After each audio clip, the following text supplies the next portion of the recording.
Hello and welcome to the shed. In today's video I'm going to be showing you how to fix a loose hatchet or axe head.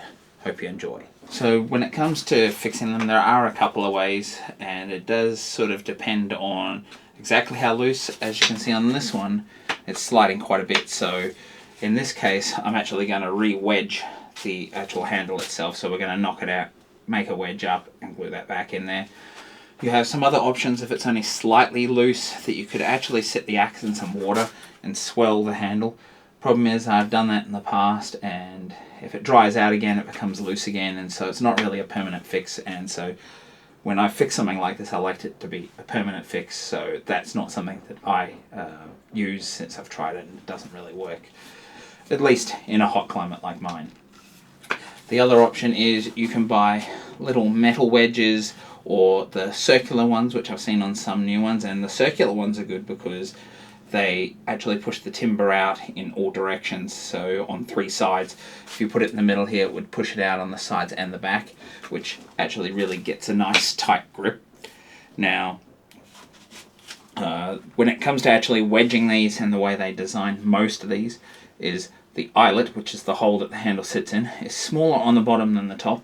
So the idea is you make your handle small enough to fit through the bottom, and then you wedge it open on the top. So let's jump down here and we'll knock this handle off, and then we'll go ahead and hand saw a wedge. So I'll show you how to do that with hand tools. It's fairly easy, it's not that difficult. So whenever you're working with an axe, if you don't have a sheath, do tape that up. You don't want to cut yourself.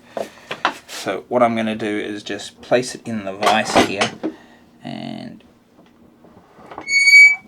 going to have it far enough across that it's going to get a good grip on the eyelet. Sometimes you might need to use some packing to hold this. So now that I've got that wedged in there, let me bring you around here so you can see exactly what's going on, because you're a bit too far away over there. So I can't fit anything much bigger than this here, and I don't really want to damage the top of this. You can see that this one was painted, so that paint has actually made it a little more solid, so I'm hoping we'll be able to just knock this straight out, but maybe it won't, and we might have to resort to another method. So I'm just moving it forward and back. So I can already see why this failed, because the wedge that was in there wasn't big enough, and it doesn't even look like it was actually glued in there. There's no sign that there was ever any glue on this. So I think it was actually dry put in there, and then the paint on the top, and just the straight wedging action to hold it. You can see part of it is still in there, and it was actually sawn a little off angle, off kilter. That doesn't really matter. So since we've already got our curve here, we don't need to cut it. So what we do have to do is make a wedge that's going to fit in here. And you can see this wedge was fairly thin. So what I'm going to do is make one that's bigger, so it goes from the thinness that we've got here up to a much larger size, and so it'll actually give a really good wedging action when we put it in there. So I've just got a bit of scrapper jarrah here, so that's what I'm going to use. So in order to do this, and you can do this any sort of way, but you want to have the end grain up here. So you want to make sure that it's going to go in end grain, because this is end grain here, you want it to hit in the correct way.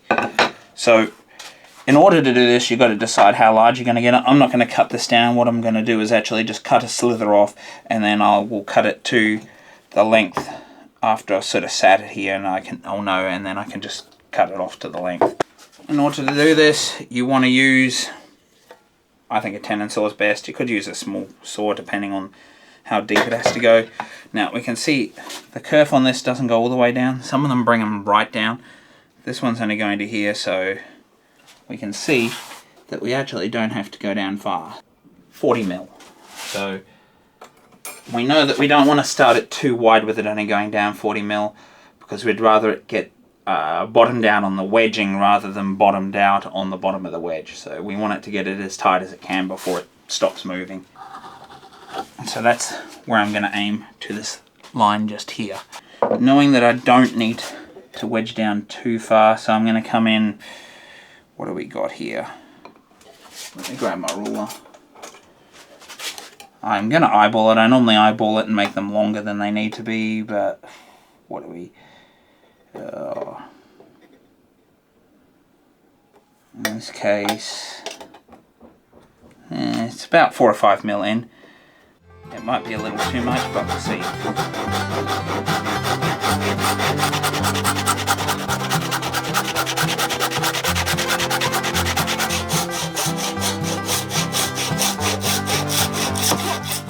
We now got a wedge that's going to be longer than we need.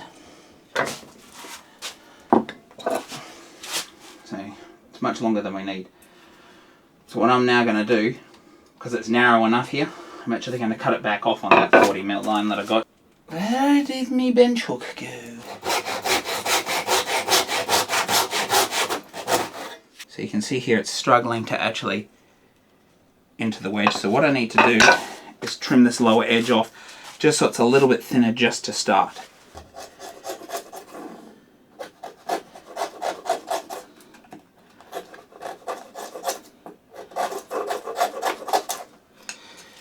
So let's go ahead and cut this to length.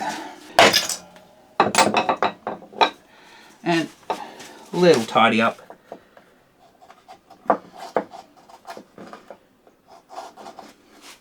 Let's go back over to the vise for safety. We will grab a hammer, we'll grab a little bit of glue, and we'll wedge it back in. So we obviously want to grab our axe and we want to put our axe head on. Now, it's vital that you get this the right way around. Since this one has the same size eyelets on both sides, I could accidentally put it on this way and that'd be upside down. So pay attention which way up is the correct way. If I take this off, you can clearly see that this is the correct way up. You've got the longer part of the axe down here, the flatter part is up here. So just take note of when you take it off that you're actually going to put it on the correct way. Now when we do this, you have to clamp the handle, because if you clamp your axe head, your handle's just going to fall through. And that's how you want it to be able to start. Get it to sit like this. Now when you glue these, you might be inclined to put a lot of glue. You actually don't want a lot of glue. I found in the past the glue doesn't necessarily lubricate it, because I'm not using high glue, I'm using a PVA here. If I was using a high glue, maybe you could. So I'm just going to sit it here and we're going to start tapping it.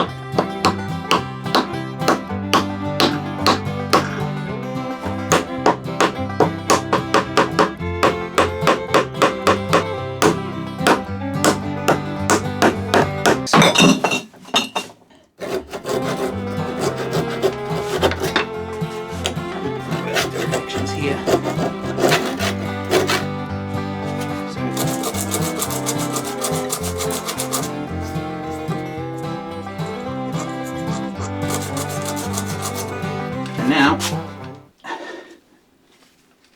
it's a nice tight axe head, there's no movement in it, nothing whatsoever, and that is now wedged on there until either the handle fails or the glue fails or it splits or something. So there you have it, folks. I hope that helps you fix a very common problem, and it's really not that intimidating to make a wedge with hand tools and wedge your handle on so your axe head is no longer a projectile, as I mentioned before. And now this will be good for many years of service. Look after it, oil the handle up, oil the axe head to stop it rusting, and you'll get a lot of years of service. Don't forget to oil the top here. Once that glue's dried, run some oil in on the top here. This one's painted, so I'm only going to get the oil in on the wedge, but you want to definitely make sure that that's oiled. Some people like to leave the axe head a little bit high. If you look at the Granford Brooks here, the handle stays a little bit high. That does allow for a little bit of movement in it. Obviously, in this case, I couldn't do that. If I was actually making an axe handle myself, I would like to leave it a little bit proud like this one, and it does just leave that little bit of extra tightness in the wedge, because it allows the top of the handle to sort of mushroom over the eyelet ever so slightly, and that just makes for a much tighter wedging. But you can also see with the shape of this one that it's wedged down in there, and that's partially why they've left it above, because it does actually help to hold that a little bit more, especially with this design of axe head. So if you like this video, please do like and subscribe down below. While you're down there, do sound off in the comments if this is something you've been meaning to do. whether this is something that was intimidating to you or not, or whether you guys have got a different way that you would have fixed this handle up. And until next time, bye for now.